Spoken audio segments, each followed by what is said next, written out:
صبح بدا من طلعته. حضرت بلال رضی اللہ تعالیٰ عنہ. حضرت بلال آئے جناب عمر سے ملنے. کیسے وہ کسرا بھی آئے تو عمر خاطر میں نہ لائے، پر بلال حبشی دروازے پہ داخل ہوئے تو فاروق اعظم نے کرسی چھوڑ دی، ہاتھ باندھ کے کونے میں کھڑے ہو گئے. کالا رنگ ہے، نام بھی لکھنا نہیں جانتے، زمانے میں تعارف کوئی نہیں. حضرت عمر نے ہاتھ باندھا ہے. لوگ کہنے لگے عمر تو کیسے ہو، کسرا سے نہیں ڈرتا، یہ کون آ رہا ہے جس کے لیے تیرا اتنا استقبال ہے؟ حضرت عمر کہنے لگے چپ کر جاؤ، اس کی بات نہ کرنا، اسے آنے دو، اس کی بات نہ چھیڑنا. حضرت سیدنا بلال آئے، کہنے لگے امیر المومنین کیا کر رہے ہو؟ فرمایا نہیں چپ کر یار. بازو پکڑا، اپنی کرسی پہ بٹھایا. حضرت بلال کہنے لگے حضور میں غلام ہوں، مجھے تو طریقے بھی نہیں آتے ان کرسیوں پہ بیٹھنے کے، میں تو غریب ماں کا بیٹا، غلام باپ کی اولاد، سلیقہ، یہ آپ کیا کر رہے ہیں؟ تو حضرت عمر کہنے لگے بلال تھا تو غلام ہی، پر جب سے مصطفیٰ کا غلام بنا ہے تو ہمارا امام بن گیا ہے، اب تو امام ہے رسول اللہ کی امت کا. فرمایا وہ مجھے دن یاد ہے جب مکہ فتح ہوا تھا، بت ٹوٹ گئے تھے، بڑے بڑے سردار تھے، اور میرے نبی نے فرمایا بلال سے کہو کعبے کی چھت پہ چڑھ کے اذان دے. تو لوگوں نے کہا حضور یہ سارے جل گئے ہیں، کسی اور کی ڈیوٹی لگا دے. حضور نے فرمایا چپ کرو، بدر میں مار کھا کے اذان پڑے تو بلال، احد میں پتھر برسے اذان پڑے تو بلال، تپتے صحراؤں میں پڑے تو بلال، ہر جگہ مار کھائے تو بلال. اور آج اگر اللہ نے عزت دی ہے تو میں لوگوں کو دیکھ کے بلال کو عزت نہ دوں؟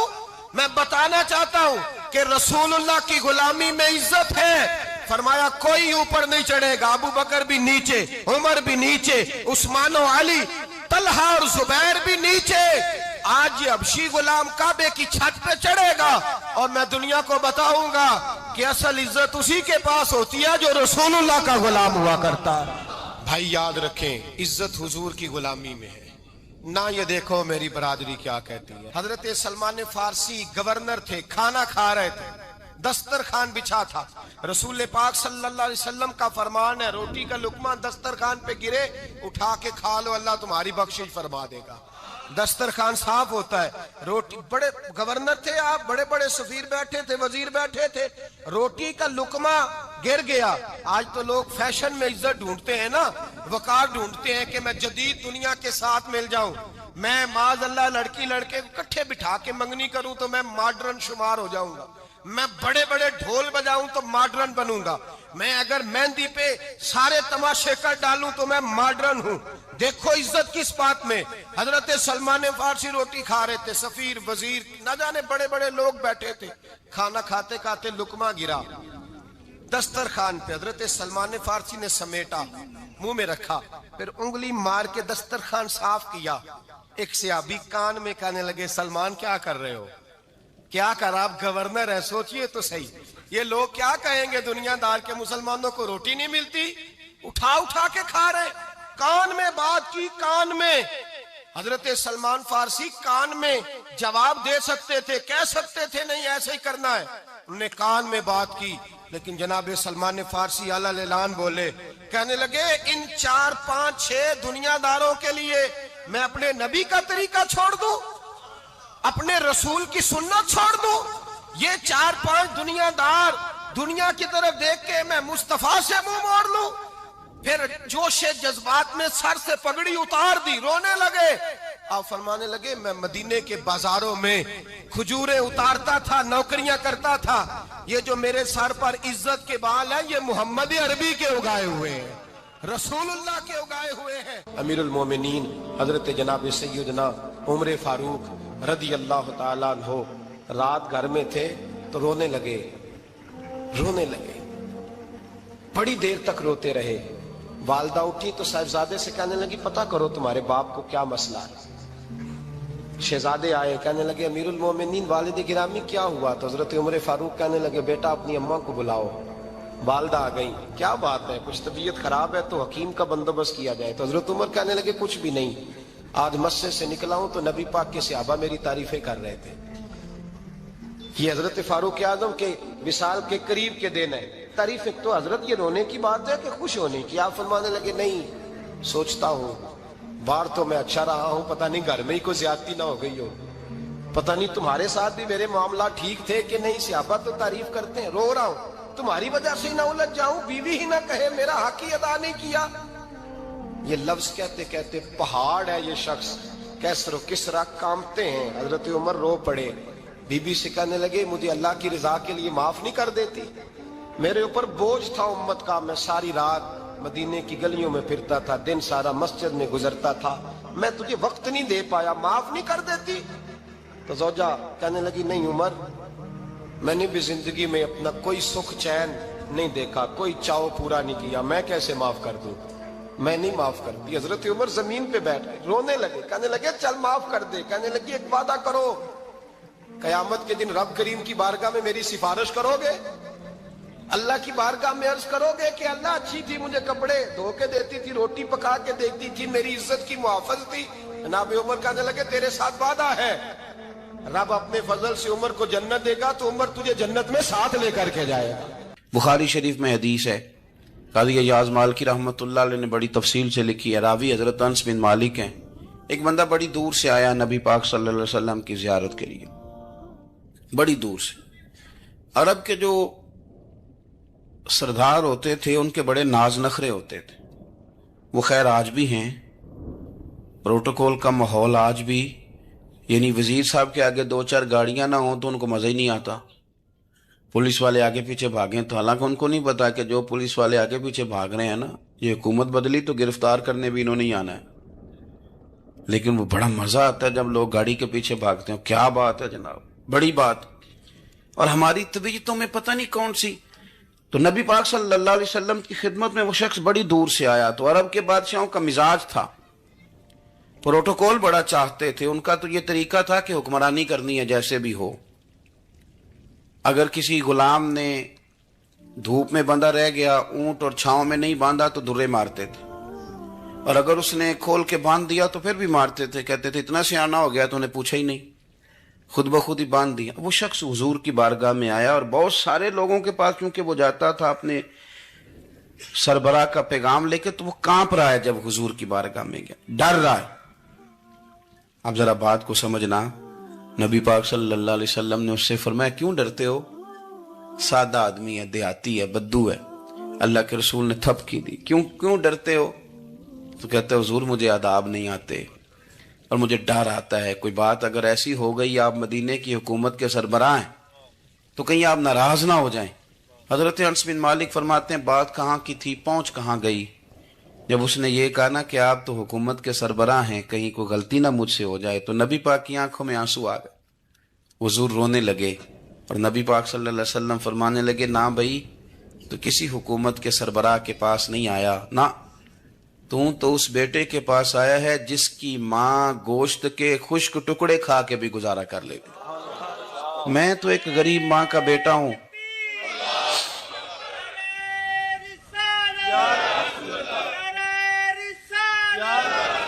بھائی اگر آپ کا یہ ذوق بن جائے, دیکھو نا آج تو لوگ بھول جاتے ہیں نا, کپڑے بدل لیتے ہیں تو وہ سمجھتے ہیں کہ شاید سارا کچھ ہی بدل گیا.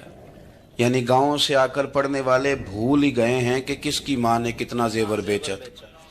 لوگ بھول جاتے ہیں چیزوں کو, اپنے ماضی کو یاد رکھیں. یار صفائی کرنے والا صفائی ٹائم پہ کرتا ہے نا, تم چراغ تو صحیح جلاتے ہو نا. مجھے بتاؤ آنے والوں, یہ تو بتاؤ شہر مدینہ کیسا ہے, اور سر ان کے قدموں میں رکھ کر جھک کر جینا کیسا ہے. دل آنکھیں اور روح تمہاری لگتی ہے سیراب مجھے, در پہ ان کے بیٹھ کر آب زمزم پینا کیسا ہے. کہنے لگے عمر اس کونے کا کیا حال, اور پھر کہنے لگے وہ فلاں فلاں باغ میں حضور اثر کے بعد جایا کرتے تھے, اس کے پھلوں پھولوں کا کیا حال ہے. تو حضرت عمر کہتے ہیں بلال کی باتیں سن کے میں رویا, تو میں نے کہا بلال تجھے اتنا پیار ہے تو چھوڑ کیوں آیا ہے. تو کہنے لگے عمر میرا وجود شام میں رہتا ہے پر دل میرا مدینے میں ہی رہتا ہے. روح میری مدینے میں رہتی ہے، بس سجنا باج محمد بخشا، کی مرنا تے کی جینا، کہاں وہاں ہی رہتا ہوں۔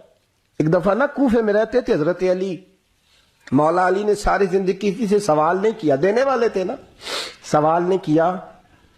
ایک بڑی خوبصورت کندیل ایک شخص لایا، خوبصورت لالٹین بنی ہوتی تھی وہ، اور اس میں تیل مٹی کا نہیں ڈالتے تھے، خوشبو والی کوئی چیز ڈالتے تھے تو وہ جلتی تھی۔ وہ لایا کوفے کی جامع مسجد میں، حضرت علی کوفے آ گئے، کہا حضور یہ جلا لے۔ جب وہ لایا نا کندیل تو حضرت علی نے زندگی، امام حسن کہتے ہیں میں نے عجیب زندگی بھر سوال نہیں کیا۔ اس سے کہنے لگے میں نے کبھی کسی سے کچھ مانگا نہیں، اس طرح کی ایک اور مل جائے گی؟ تو اس شخص ایسے جیسے وہ عرش پہ نہیں بیٹھ گیا کہ علی نے مجھے کہہ دیا ہے، کہنے لگا حضور مل جائے گی۔ فرمانے لگے لے جاؤ، کہتے ہیں وہ لے کے آیا۔ تو جب وہ لایا تو پہلے والی کندیل کو اتنا نہیں، اس کندیل کو سینے سے لگایا، اپنا امامے کا پلو لے کے حضرت علی نے پوچھا، پھر آنکھوں میں آنسو آئے۔ امام حسن کہنے لگے ابا جی میں سمجھ نہیں پا رہا، یہ آپ نے تو زندگی بھر بھوک کاٹی ہے، سوال نہیں کیا، تو یہ کیا ہے؟ کہنے لگے مجھے بڑی پسند آئی تھی، دل کرتا ہے ایک لے لوں اور میں حضور کی مسجد میں بھی بھیج دوں، میں مدینے میں بھی بھیج دوں، میرا دل کرتا ہے یہ مسجد نبی میں لگ جائے گی تو اس کی شان بڑھ جائے گی۔ تو فرماتے امام حسن کہ میں رو پڑا، میں نے کہا حضور مجھے سمجھ آ گئی ہے، رہتے آپ کوفے میں ہے پر دل آپ کا مدینے میں ہی بستا ہے، وجود یہاں ہے پر روح آپ کی رب جانے سونے محبوبہ، تیرے شہر دیاں کی لذتاں نے ایک رون جنہاں نے ویکھیا نہیں تے ایک رون دوبارہ جامل نہیں۔ میرے اعلیٰ حضرت فاضل بریلوی رحمت اللہ علیہ فرماتے ہیں حرم کی مدینے کے خطے خدا تجھ کو رکھے، مدینے کے خطے خدا تجھ کو رکھے، غریبوں فقیروں کے ٹھہرانے والے، یہاں غریب فقیر درویش مدینہ حسن ہے۔ توجہ ہے آپ حضرات کی؟ میں 2010 میں گیا تھا، اماں جی جب میں جانے لگا تب بھی میں روتا ہی گیا، واپس آیا تو میں اپنی والدہ سے میں نے کہا کہ اماں یہ کہیں خامی ایمان ہی نہ ہو، میں مدینے سے پلٹ آیا، میں بڑا تڑپا، میں نے کہا اماں جی وہ جانے کی جگہ تو ہے پر دوبارہ آنے کی جگہ نہیں، وہاں سے دوبارہ آنا نہیں چاہیے، وہاں سے سب سے مشکل مرحلہ مدینے سے لوٹنا ہے، آنا نہیں چاہیے۔ تو میری اماں مجھے کہنے لگی اللہ تجھے بار بار بلائے گا، دعا کرنی چاہیے، رونا نہیں چاہیے، بزرگوں کا درویشوں والا جو انداز تھا۔ اور پھر میں دوسری دفعہ عمرے پہ گیا تو ایک شعر تھا مظفر وارسی کا، تو میں وہ پڑھ رہا تھا، میں نے کہا کہ دوبارہ آنے کی آرزو ہے، کہ خود کو پانے کی آرزو ہے، جو حج پہ احرام باندھتے ہیں اب وہ باندھ کے آنے کی آرزو ہے۔ تو میں نے تو ایک حج مانگا تھا، اللہ نے 2 عطا فرما دی۔ یہ مصطفیٰ کے مدینے کی شان ہے، یہ رسول اللہ کے شہر کی شان ہے۔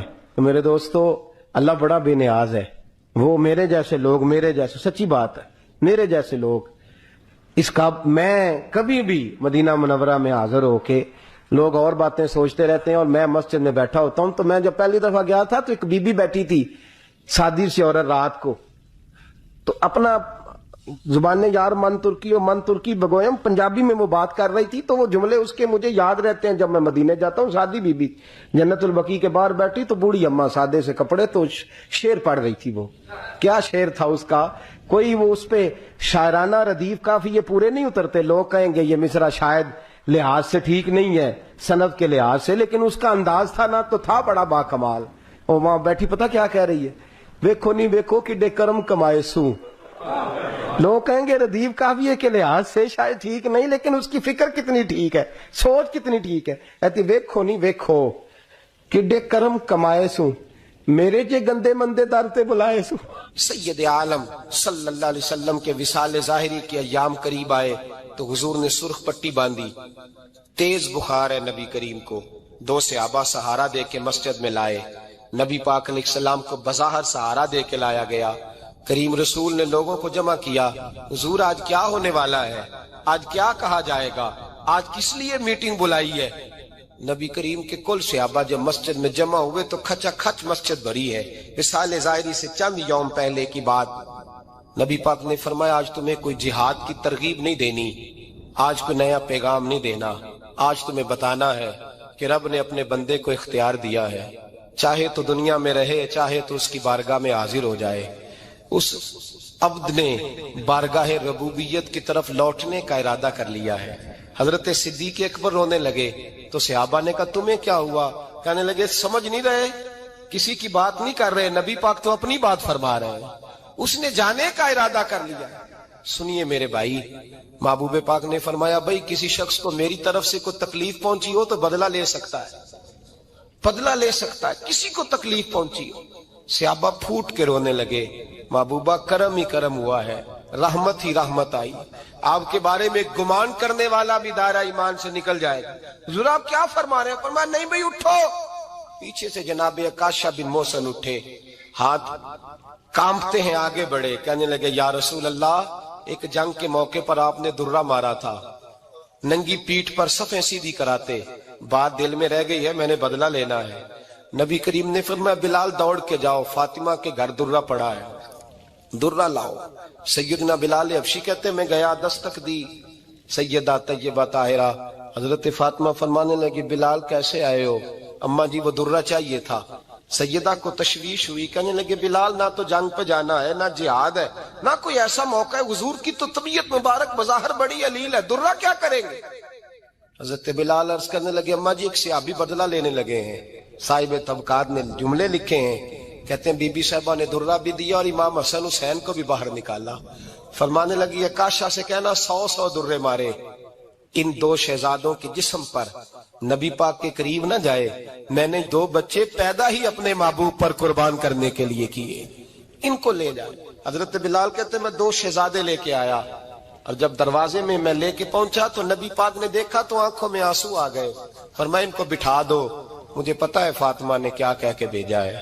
حضرت سیدنا بلال فرماتے ہیں درہ میں نے جناب عکاشہ کو دیا. حضرت عکاشہ درہ لے کے آگے جو بڑھے تو حضرت ابو بکر صدیق نے ان کے پیروں پہ ہاتھ رکھا. فرمایا عکاشہ میری طرف آ یار, مجھے مار درے, نبی پاک کے قریب نہ جا. مصطفیٰ کریم نے فرمایا ابو بکر تو ہٹ جا, اسے آنے دے. فرماتے ہیں میں چند قدم آگے گیا تو مولا علی شیر خدا نے میرے پیر پہ ہاتھ رکھا. کہنے لگے عکاشہ سوچ تو صحیح تو کیا کر رہا ہے؟ حضور نے فرمایا علی ہٹ جاؤ, میرا اور ان کا معاملہ ہے. جناب عکاشہ آگے بڑھ رہے. نبی کریم نے فرمایا میں اپنی امت کو درس دینا چاہتا ہوں, خبردار خبردار زندگی میں تمہارے ہاتھ سے زبان سے کسی کو تکلیف نہ پہنچنے پائے. خبردار یاد رکھنا, وہ معاشرے بگڑ جاتے ہیں, وہ معاشرے تباہ کر دیے جاتے ہیں جہاں ظلم ہوتا ہے, جہاں زیادتی ہوتی ہے, جہاں لوگوں کو ستایا جاتا ہے. محبوب کریم کے قریب آئے حضرت عکاشہ کا, حضور میری پیٹھ ننگی تھی, آپ بھی ذرا کپڑا ہٹائیے. نبی کریم نے پیٹھ سے کپڑا ہٹایا. جناب عکاشہ نے درہ جو اٹھایا تو صحابہ کی چیخیں نکلی. حضرت عکاشہ نے درہ دور پھینکا, حضور کے بطن اطہر سے لپٹ گئے, چومنے لگے. کہنے لگے حضور وہ تو صفیں سیدھی کراتے لگ گیا تھا, آپ نے کہاں مارا تھا؟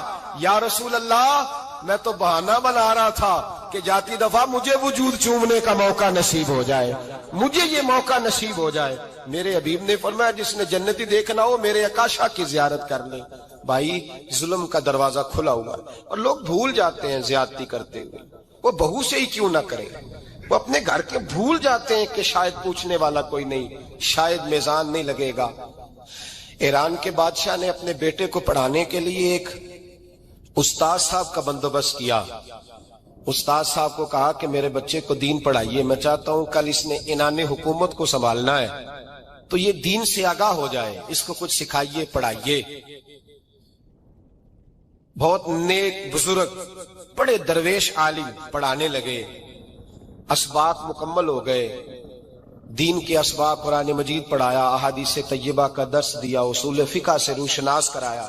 جب بچے نے مکمل تعلیم حاصل کر لی اور آمین ہو گئی, دستار ہو گئی, فارغ ہو گئے, تو پھر ایک دن استاد صاحب نے کہا بیٹے کل تم نے ضرور آنا ہے, کچھ بات کرنی ہے.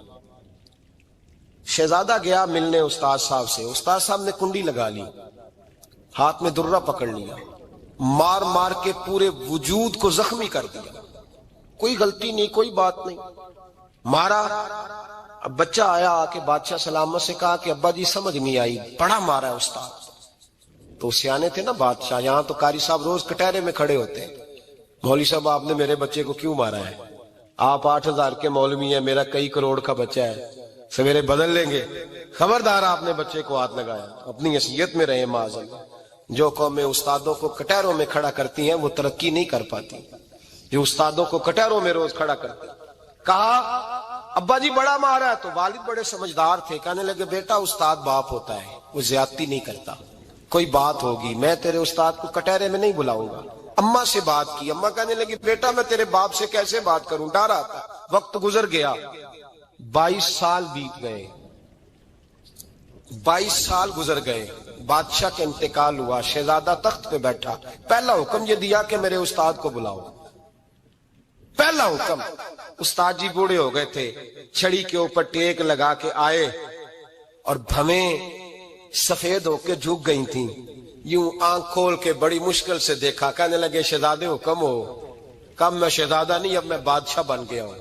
استاد جی 22 سال بیت گئے, آپ نے مارا تھا, پر وہ درد چونکہ زیادتی کی تھی, میرا قصور کوئی نہیں تھا, تو نہ میری روح سے درد گیا ہے نہ میرے جسم سے گیا ہے. میں بے اختیار تھا, پوچھ نہیں سکتا تھا, آج با اختیار ہوا ہوں. سب سے پہلے پہلا حکم آپ کو دیا, بلایا ہے.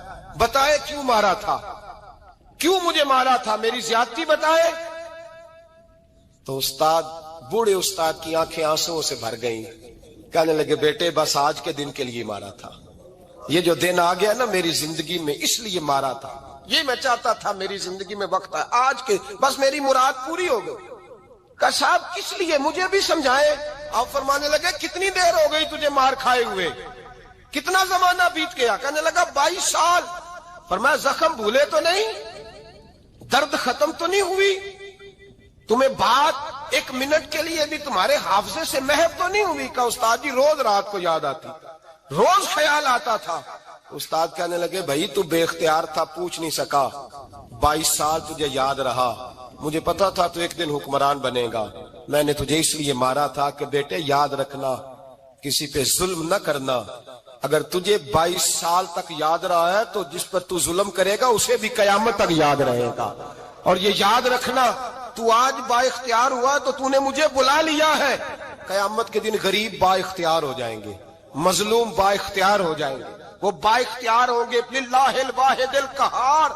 رب کریم کی بارگاہ کے اندر ان کا اختیار ہوگا, اکیلے اللہ کی حکمرانی ہوگی. پھر وہ بلائیں گے بڑے بڑے کج کلا, دنیا میں جن کی پگڑیاں اونچی تھیں وہ سر جھکائے کھڑے ہوں گے. دنیا میں جو ڈکٹیٹر بنتے تھے ان کی پشتیں لال ہوں گی, ان کو غدار لکھا جائے گا, قیامت تک نہیں بھولے گا. ظلم کرنا تو سوچ سمجھ کے کرنا, اتنا کرنا جتنا تم سہ سکتے ہو, اتنی زیادتی کرنا جتنی قیامت میں تم برداشت کر سکتے ہو. میرے نبی کریم صلی اللہ علیہ وسلم نے فرمایا ظلم سے بچو, یہ قیامت کے اندھیروں میں سے ایک اندھیرا ہوگا. زندگی میں زیادتی نہ کریں. اگر تھوڑی دیر کے لیے کوئی چیز برداشت کر جائیں گے تو وہ فائدہ دے جائے گی. کچھ دیر کے لیے اگر سہ جائیں گے تو نفع مل جائے گا. سہنے کی کوشش کریں لیکن زیادتی نہ کریں. نظر کو, سوچ کو, ذہن کو پاک رکھیں. اور میرے بھائی زندگی پوری ظلم سے بچیں, زیادتی سے بچیں. آپ لوگوں کے ساتھ پیار کریں, آپ لوگوں کو موقع دیں, آپ تھوڑی سی اور کوشش کریں اس شخص تک جانے کی جو آپ کو مایوس نظر آ رہا ہے, پریشان نظر آ رہا ہے. یہ ہمیں میلاد والے محبوب صلی اللہ علیہ وسلم نے درس دیا. ایک اور پہلو, حضور سید عالم صلی اللہ علیہ وسلم نے, ہمارے ہاں نا ابھی بھی برادری کی تقسیم ہے, ابھی بھی, اور کچھ میں نے ایسے کمزور لوگ بھی دیکھے. یہ اس طرح کی حرکتیں ہارے ہوئے لوگ کرتے ہیں. ہارے ہوئے لوگ جو اپنے آپ کو سمجھتے ہیں کہ میں کوئی بڑا آدمی ہوں. بڑا آدمی تو اپنے اخلاق سے ہوتا ہے, اپنے کردار سے ہوتا ہے, اپنی سخاوت سے ہوتا ہے, لوگوں سے پیار کرنے سے ہوتا ہے. باقی یہ کہ بیٹھ کے کہانی سنانا کہ میں بڑا کچھ کرتا ہوں, تو جو کچھ کرتا ہوتا ہے اسے سنانے کی کوئی ضرورت. ایک اور بہت سارے لوگ آپ تعزیت کرنے جائیں نا والد کے انتقال کے بعد, تو ان بیچاروں کو بتانا پڑتا ہے کہ ابا جی میرے بغیر دوائی نہیں کھاتے تھے. تو میں کہتا ہوں اگر تیرے بغیر نہیں کھاتے تھے پھر بتانے کی ضرورت نہیں, پھر تو سارے گاؤں کو پتا ہوگا کہ تیرے بغیر نہیں کھاتے تھے. اور اگر کوئی دال میں کالا ہے تو پھر تیری وضاحت کوئی بندہ قبول نہیں کرے گا. تو آپ کو بتانا کیوں پڑ رہا ہے, اور آپ بار بار اس بات کا ذکر کیوں کر رہے ہیں کہ ہم بہت بڑے قبیلے کے ہیں؟ صاحب اگر آپ بڑے قبیلے کے ہیں تو پتہ ہوگا سارے علاقے کو آپ کتنا لوگوں کا خیال کرتے ہیں, آپ کس قدر محبت کرتے ہیں, آپ کا انداز کریمانہ کس طرح کا. پھر آپ کو بتانے کی کوئی ضرورت نہیں ہوتی، پھر خود بخود خبر ہوتی ہے۔ حضرت سیدنا ابو ذر غفاری رضی اللہ تعالیٰ عنہ، قبیلہ بنو غفار ایک بڑی شاخ تھی قبیلوں میں سے، جو لوگ اس زمانے میں مالدار قبیلوں سے تعلق رکھتے تھے، ان میں سے ایک بڑا نام تھا۔ ساری زندگی چودراہٹ کی، لیکن میلاد ایک انقلاب کا نام ہے۔ میں میلاد منانے والے دوستوں سے گزارش کرتا ہوں کہ آپ ہر سال میلاد منائیں، اور ہر سال میلاد کے بعد آپ تھوڑے بدل بھی جائیں، یعنی تھوڑے سے بدل جائیں۔ کچھ لوگ کہیں یار یہ داڑھی میں نے 12 ربیع الاول والے دن رکھی تھی، یہ میری میلاد والی داڑھی ہے، اور داڑھی رکھیں بھی نبی پاک کی مرضی کی۔ کس کی مرضی کی؟ نہ ناراض ہو جائے جی میں ٹور چلا، بس کس مرضی کی جی؟ اپنی مرضی کے نہیں۔ داڑھی کا وزن کو نہیں ہوتا کہ پوری مٹھی رکھیں گے تو آپ کو کوئی دقت ہوگی، کوئی وزن نہیں، پوری رکھیں، جو حضور کا طریقہ مبارکہ ہے جو ہمیں ملتا ہے اس پر آپ توجہ فرمائیں۔ تو میں جو بات عرض کرنے جا رہا ہوں وہ میلاد انقلاب ہے۔ حضور سید عالم صلی اللہ علیہ وسلم کی بارگاہ میں آنے سے پہلے لوگ کچھ اور ہوتے تھے، اور یہاں سے ہو کے جاتے تھے تو پھر ان میں تبدیلی آتی تھی۔ میں سارا دن کرامتیں سناؤں نا کسی کو اپنے پیر صاحب کی، اور اپنے گھر میں بھی کہ میرے حضرت بڑے، میرے استاد بڑے، لیکن بیوی کے ساتھ اگر میں ترش لہجے میں بات کروں گا تو وہ کہے گی یہ سکھاندے نے تینوں پیر صاحب۔ دوست کہیں گے یہ سکھاتے ہیں آپ کی کہانیاں نہیں چلتی، آپ کا کردار چلتا ہے۔ حضرت ابو ذر غفاری رضی اللہ تعالیٰ عنہ فرماتے ہیں، چونکہ میں چودھری تھا، سیدنا بلال حبشی رضی اللہ تعالیٰ عنہ کے پاس میں بیٹھا تھا، کسی بات میں بات آگے بڑھی اور بڑھتے بڑھتے بات شکرنجی تک چلی گئی۔ رائے کے اختلاف نے باتوں میں تلخی پیدا کر دی، اور جب تھوڑے لفظ اور تیز ہوئے تو میں نے انہیں کہہ دیا چپ کر، تو ابشن کا بیٹا ہے۔ کس کے بیٹے تھے حضرت بلال؟ کہتے ہیں جب انہوں نے مجھے کہا میرا دل بڑا ٹوٹا، لیکن میں نے ارادہ کیا کہ میں نے حضور کی بارگاہ میں نہیں عرض کرنی، اب ہر بات کی ہم حضور کی بارگاہ میں شکایت کریں۔ لیکن میں جا کے مسجد میں بیٹھا، اور جب سرکار آئے نا، ارادہ نہیں تھا کہ عرض کروں گا، لیکن حضور کا چہرہ دیکھا تو دکھ میرا خود ہی تازہ ہو گیا۔ رونے کا بھی تو تب ہی مزہ آتا ہے نا کوئی اپنا ملے تو۔ فرماتے ہیں کہ میرے آنسو نا بغیر اختیار کے چھلک پڑے، اور میں کھل کے روئے، کھل کے۔ قربان جاؤں محبوب کے بھی حضور نے پاس نہیں بلایا، بلکہ نبی پاک اٹھ کے خود میرے پاس آئے اور مجھے کندھوں سے پکڑ کے سینے سے لگایا، اور جب میں کھل کے رو لیا تو حضور میرے آنسو پوچھنے لگے۔ کچھ شعر ایسے ہوتے ہیں جو کسی نے کہے ہوتے ہیں، اور کہنے والا جو ہوتا ہے وہ صاحب حال ہوتا ہے، تو اس میں کچھ خوبصورتی زیادہ ہی ہو جاتی ہے۔ ایک پنجابی کے شاعر ہمارے گجرات میں گزرے، بزرگ تھے، ان کا ایک شعر ہے، وہ کہتے ہیں ایک واری میری آنکھیاں چوں اونا نے اتھرو پونجے سن، ایک واری میری آنکھیاں چوں اونا نے اتھرو پونجے سن، ہن تے چسکا پہ گیا رونے دا۔ ایک واری میری آنکھیاں چوں اونا نے اتھرو پونجے سن، ہن تے چسکا پہ گیا رونے دا، تے ہر ویلے آہو زاری دا۔ تو میں روز رونے لگا ہوں، مزہ ہی بڑا آیا ہے جب سے محبوب نے چپ کرانا شروع کیا میرے عزیز۔ اور پھر حضرت بلال حبشی رضی اللہ تعالیٰ عنہ چونکہ حضور کے غلام تھے، اور انہیں پتہ تھا کہ سرکار میری ناز برداری کرتے ہیں، حضور نے چپ کرایا۔ فرمایا کیوں روتے ہو؟ تو عرض کرنے لگے یا رسول اللہ صلی اللہ علیہ وسلم، اگر میں ابشن کا بیٹا ہوں تو میری تو غلطی کوئی نہیں نا، یہ تو تقسیم اللہ کی ہے نا۔ الذی خلقک فسواک فعدلک فی ای صورت ما شاء رکبک، جس طرح وہ چاہتا ہے، جس کو چاہتا ہے اس طرح کی اس کی صورت بنا دیتا ہے۔ تو مجھے ابشن کا بیٹا کہا جاتا ہے، میری غلطی کیا ہے؟ حضرت بلال نے بھی نہیں بتایا کس نے کہا، لیکن نبی پاک صلی اللہ علیہ وسلم نے کیا فرمایا؟ امام یوسف صالحی نے لکھا ہے، ذرا غور کرنا بات پر، تسلیاں لوگ اور رنگ میں بھی دیتے ہیں، پر یہ تسلی بڑی انوکھی ہے۔ حضور فرمانے لگے بلال اگر تو ابشن کا بیٹا تو پریشان کیوں ہوتا ہے؟ کالے رنگ والی ماں کا بیٹا ہے تو پریشان کیوں ہوتا ہے اگر تیری والدہ کا رنگ کالا ہے تو؟ عرض کی حضور آپ کیا فرمانا چاہتے ہیں؟ تو سرکار فرمانے لگے میں 2 ماؤں کا بیٹا ہوں، ایک جناب آمنہ جنہوں نے مجھے پیدا کیا، اور ایک حضرت ام ایمن جنہوں نے میری پرورش کی، مجھے بڑا کیا۔ حضور فرمانے لگے میری ماں آمنہ کا رنگ گورا تھا اور میری ماں ام ایمن کا رنگ کالا ہے۔ تو فرمایا اگر تجھے کسی نے کالے رنگ والی ماں کا بیٹا کہا تو اسے کہہ دینا مدینے والی محبوب کے بھی تو ایک والدہ کا رنگ کالا ہے، تو کہہ دینا حضرت بلال کہتے ہیں کہ وہ اس طرح کی تسلی تھی، طفل تسلیاں نہیں جس طرح کی ہمیں دی جاتی، وہ اس طرح کی خوبصورت تسلی تھی کہ اس کے بعد میرا دل ایسا ٹھنڈا ہوا، پھر کسی کا تانا نہیں رہا، پھر کسی کی تکلیف نہیں رہی۔ رسول پاک صلی اللہ تعالی علیہ وسلم نے یہ جو آج تقسیم ہے ہمارے ہاں اونچ نیچ کی، چھوٹے بڑے کی، ذات برادری کی، حضور فرماتے ہیں میں نے پاؤں کے نیچے رکھ کے کچل دی، اب اس کا کوئی سٹیٹس نہیں رہا، اب یہ کوئی معاملہ نہیں۔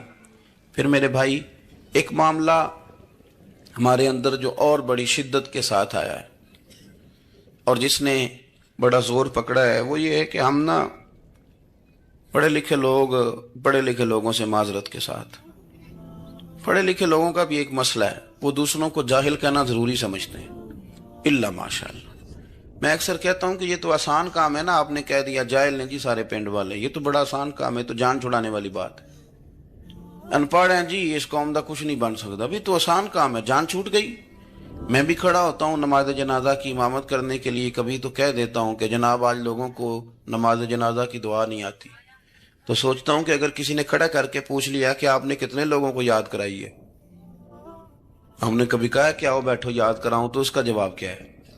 تنقید کرنا آسان کام ہے اور تعمیر کرنا یہ مشکل مرحلہ ہے۔ عزیز دوست، ہمارے ہاں نا ان پڑھ بندے کے ساتھ اور اس بندے کے ساتھ جس کی سوچیں محدود ہیں، ہمارا رویہ اتنا تلخ ہوتا ہے۔ بھئی مزہ تو تب آتا ہے نا جب آپ کو، کچھ لوگ کہتے ہیں میں اچھے کے ساتھ اچھا ہوں، تو اچھے کے ساتھ تو ساری دنیا اچھی ہوتی ہے، آپ نے اس میں کیا کمال کیا؟ ترجیح آخرت کو، اللہ کی ذات کو۔ ہماری آخرت کس طرح ٹھیک ہو سکتی ہے، آخرت میں کامیاب کس طرح ہو سکتے ہیں، آخرت میں اللہ تعالیٰ کی رضا کیسے پا سکتے ہیں، اس کو ترجیح دینی چاہیے۔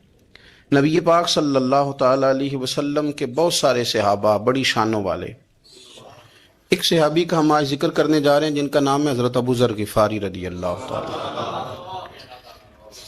ہمارے صوفیاء تصوف میں ایک جملہ بولتے ہیں کہ تیرا تو فقر ابو ذر ہے، یعنی جن کو صحیح درویش کہتے ہیں نا، صحیح درویش۔ مولا علی شیر خدا رضی اللہ تعالیٰ عنہ فرمایا کرتے دو ہی تو بندے ہیں جو رب کے رستے میں کسی شے کی پرواہ نہیں کرتے۔ حضور کون سے؟ فرمایا ابو ذر غفاری ہے اور دوسرے علی المرتضیٰ ہے۔ مولا علی فرمایا کرتے یہ نا مسلمانوں میں سے چوتھے یا پانچویں مسلمان ہیں، شروع سے ایک سلیم الطبع آدمی، کچھ لوگ طبعاً بڑے نفیس ہوتے ہیں، طبعاً اللہ کی طرف سے شروع سے ہی۔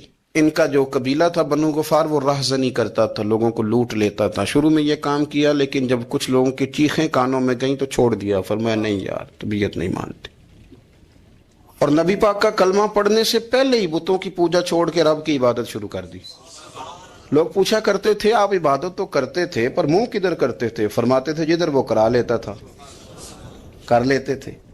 کسی نے انہیں بتایا کہ مکے میں ایک شخص ہیں جنہوں نے اعلان نبوت کیا ہے، آپ کی طرح کی باتیں کرتے ہیں۔ انہوں نے اپنے بھائی کو بھیجا، ان کا نام انیس تھا، پتہ کر کے واپس آئے، بھائی کہنے لگے ابو ذر، ان کا نام جندب ہے، اصل میں ذر ان کے بیٹے کا نام ہے اور کنیت سے زیادہ معروف ہیں، ابو ذر غفاری کہلاتے ہیں۔ فرماتے ہیں کہ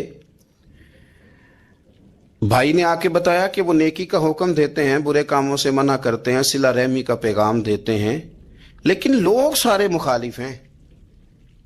یہ چیز بھی بڑی کاؤنٹ ہوتی ہے، اسے نہ کاؤنٹ کیا کریں۔ لوگوں کی ترجیحات بدلتی ہیں، صبح کچھ، دوپہر کچھ، شام کچھ، اسے نہ کاؤنٹ کریں۔ انہوں نے اس بات کو کاؤنٹ کر کے بتایا کہ لوگ ان کے جو ہیں نا وہ مخالف ہیں سارے۔ تو حضرت ابو ذر غفاری کہنے لگے مجھے تسلی نہیں ہوئی، میں خود جا کے پتہ کروں گا۔ کہتے ہیں مکہ شریف آیا تو کسی ایسے آدمی سے پوچھ بیٹھا، میں تو کچھ اور سمجھا تھا، وہ کچھ اور نکلا۔ مکے والوں نے بڑا مارا، مکے پہنچ کے پہلی جو چیز ملی وہ مار کھانے کی تھی۔ اب میں ڈرتے کسی سے پوچھتا ہی نہ، بھوک بھی بڑی تھی، رہنے کو جگہ نہیں تھی، حرم شریف میں لیٹا رہتا تھا۔ میرے نصیب دیکھو، مجھے ایک شخص نے آ کے ہلایا، کہنے لگے اگر مناسب سمجھیں تو میں آپ کو دیکھ رہا ہوں کافی دیر سے، آپ کوئی پردیسی ہیں، آپ کا اپنا مہمان نہ بنا لوں؟ تو میں نے کہا آپ کا کیا نام ہے؟ کہنے لگے میرا نام ہے علی ابن ابی طالب۔ کہتے ہیں مولا کائنات گھر لے گئے, کھانا بھی کھلایا, جگہ بھی دی سونے کو, خدمت بھی کی, لیکن چونکہ میں تو پہلے ایک سے پوچھ کے مار کھا بیٹھا تھا, میں نے پوچھا نہیں میں کدھر آیا ہوں. رات رہے, اگلی رات بھی رہے, لیکن میں نے بتایا نہیں میں کس کام آیا ہوں. حضرت ابو ذر غفاری رضی اللہ تعالیٰ عنہ کہتے ہیں خود ہی مولا علی نے پوچھا بتا سکتے ہو کیسے آئے ہو؟ میں نے کہا رات رکھ لو گے. فرمایا بڑا کشادہ سینہ دیا رب نے مجھے. تو بات تو کر, کہنے لگے یار میں تو محمد مصطفیٰ کی زیارت کرنے آیا ہوں صلی اللہ تعالی علیہ وسلم. یہ بے نیاز لوگوں میں سے ہیں حضرت سیدنا ابو ذر غفاری. میں حضور کی زیارت کے لیے, حضرت علی کہنے لگے سویرے لے چلوں گا. انسان بزدل نہیں ہوتا, ہر انسان بزدل نہیں ہوتا, اور بلا وجہ ٹکراؤ کی پالیسی بنا لینا یہ بھی سیانے لوگوں کا کام نہیں. حکمت کے تقاضوں کے مطابق چلنا یہ بھی دلیر لوگوں کا ہی کام ہوتا ہے. حضرت مولا علی کہنے لگے صبح لے کے چلوں گا, پر حالات ٹھیک نہیں. شرارتی لوگ ہر جگہ ہوتے ہیں, اگر کوئی شرارتیوں کا ٹولہ ملا نا جو کھڑا ہوگا جاسوسی کرنے کے لیے کہ حضور کی طرف کون کون جا رہا ہے, تو میں نیچے جھکوں گا جوتے کا تسمہ ٹھیک کرنے کے لیے. لیکن آپ نے نہیں کھڑے ہونا, آپ نے چلتے رہنا ہے تاکہ کسی کو شک نہ ہو. کہتے ہیں اس ترتیب سے حضرت علی مجھے لے کے گئے, میں حضور کی بارگاہ میں پہنچا. مولا علی کہتے ہیں بڑے بڑے لوگ سوال کرتے تھے, پر یہ شروع سے سلیم الطبع تھے, مجھے کہہ لینے دینا. جنہوں نے ماننا ہوتا ہے وہ لمبے سوال کرتے ہی نہیں. مان جو لیا تو لمبے سوالوں کی ضرورت ہی کوئی نہیں. کہتے ہیں لوگ بڑے بڑے سوال کرتے تھے, پر ابو ذر نے 2-3 باتیں ہی پوچھی اور آگے جا کے کہنے لگے حضور ہاتھ بڑھائیں مجھے کلمہ پڑھائیں. نبی پاک صلی اللہ علیہ وسلم نے کلمہ پڑھایا. فرمایا باہر جا کے نا ابھی ذکر کرنا کہ تم مسلمان ہو گیا, یہ ماریں گے. عرض کی حضور انہیں مارنے دے, میں آیا بھی مار کھا نہیں ہوں, انہیں مارنے دے نا. پڑا فلک کو کبھی دل جلوں سے کام نہیں. داغ دلوی نے کہا تھا پڑا فلک کو کبھی دل جلوں سے کام نہیں, اور جلا کے راکھ نہ کر دوں تو داغ نام نہیں. ماری تو کھانے آئے ہیں, مارنے دے, کرنے دے زور جتنا لگانا ہے لگانے دے. باہر جا کے اعلان کیا, مکے والوں نے مارا, اتنا مارا کہ بے ہوش ہو گئے. پھر کسی نے بتایا کہ تم نے گزرنا بھی ہے ان کے علاقے سے, بنو غفار سے, پھر ان کا پتہ بھی ہے یہ لوگ بڑے سخت ہیں. پھر چھوڑا. تبن بڑے جلالی تھے, زاہد مزاج تھے. فرماتے تھے کہ جو تمہاری ضرورت سے زیادہ ہے وہ سارا صدقہ کرو. کنز کے معاملے میں ان کا رویہ یہ تھا. صرف حضرت صدیق اکبر کو کچھ نہیں کہا انہوں نے, باقی حضرت عمر جیسے آدمی کو بھی کھڑا کر کے کہہ لیتے تھے یہ مال کیوں رکھا ہوا ہے خزانے میں, بانٹتے کیوں نہیں سارا. اور جناب عثمان غنی رضی اللہ تعالیٰ عنہ کے ساتھ تو باقاعدہ کئی دفعہ اس موضوع پر گفتگو کی. وہ کہتے تھے کہ جب اللہ کہتا ہے قرآن میں کہ مال دولت جمع نہیں کرنی, تو وہ جو لوگ تھے وہ بھی بڑی شانوں والے تھے. وہ کہتے تھے کہ اللہ نے جب زکوٰۃ فرض کی تو مال جمع ہوتا ہے تو زکوٰۃ فرض ہوتی ہے نا. جب فطرانے کا کہا تو مال ہوتا ہے تو فطرانہ آتا ہے نا. تو آپ جو کہہ رہے ہیں وہ ٹھیک ہے, پر آپ اعلیٰ بات کر رہے ہیں تقوی کی, سارا بانٹو. تو حضرت ابو ذر غفاری کہتے تھے چلو ٹھیک ہے تمہاری بھی بات مان لیتا ہوں, پر یہ بتاؤ مدینے والے کا اپنا طریقہ کیا ہے. کہ بھئی حضور کا طریقہ تو وہی ہے جو آپ بتا رہے ہیں. تو فرمانے لگے پھر اس رستے نہ چلیں جو رستہ مدینے والے رسول کا ہے. اللہم صلی علی سیدنا و مولانا محمد. اللہم صلی علی سیدنا و مولانا محمد. اللہ کے شیر ہے در کرار پر درود, اللہ کے شیر ہے در کرار پر درود, اللہ کے شیر ہے در کرار پر درود. حضرت حسن حسین کے کردار پر درود. اللہم صلی علی سیدنا و مولانا محمد وعلی سیدنا علی و سیدتنا فاطمہ و سیدتنا زینب و سیدنا حسن و سیدنا حسین وعلی آلہ و صحبہ و بارک وسلم. زینب کی بارگاہ میں, زینب کی بارگاہ میں